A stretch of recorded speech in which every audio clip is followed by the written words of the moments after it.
Good evening, guys. Welcome to India Web Fest 2019 post-lunch, and we're having a lot of fun over here at the panel discussion. And now we have with us the very wonderful Mr. Amogh Dusad.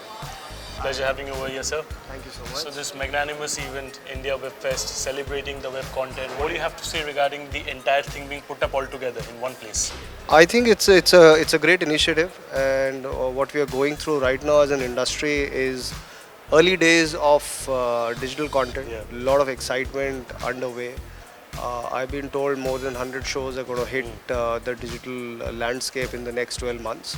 So I think an initiative like this, which gets all the people associated with content creation, the platforms, the creators themselves, is a great initiative, and it helps people connect with each other, probably draw in learnings on their own work.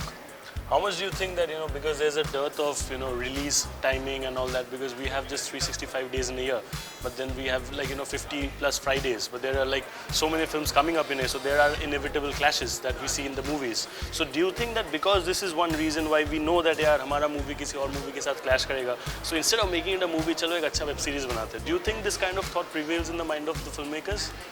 I don't think it is so much in context or in comparison to movies. I think there is a wide content space in between television and movies.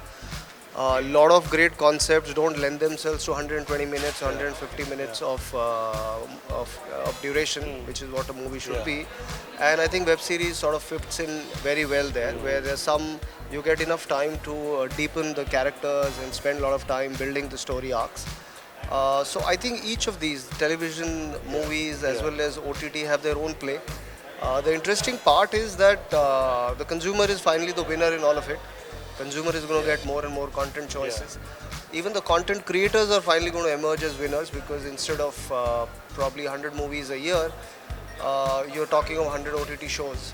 Correct. For each show you need a bunch of writers, you need directors, you need assistant directors. There's a lot of work going around. So there's a lot of work going around, a lot of new talent coming in. So these are great signs, good times to come. It's good. As you said, it's a good sign for the future. And which is your personal favorite right now? I mean, with respect to, आप ज़्यादा क्या देखते हो अभी? TV देखते हो ज़्यादा मौका टाइम मिलता है, या फिर movies देखते हो, या फिर OTT में देखते हो? Well, whenever I get time, I like to see my family and see my two kids. Nothing is beyond that. Yes. So we live sort of 24/7 lifestyle. So I don't think I get to watch as much content, but I make it a point to see the shows that I really want to see or I hear conversations about.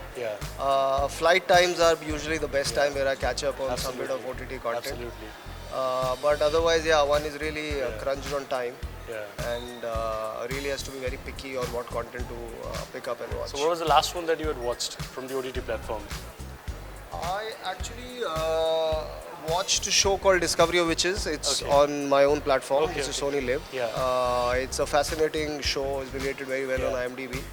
And it's a show about vampires and witches, and a very interesting relationship thriller drama set in the historical context of that. So that's a show I really liked. Superb, sir. Thank you so much. It's a pleasure talking to you, and I'm looking forward to your panel discussion.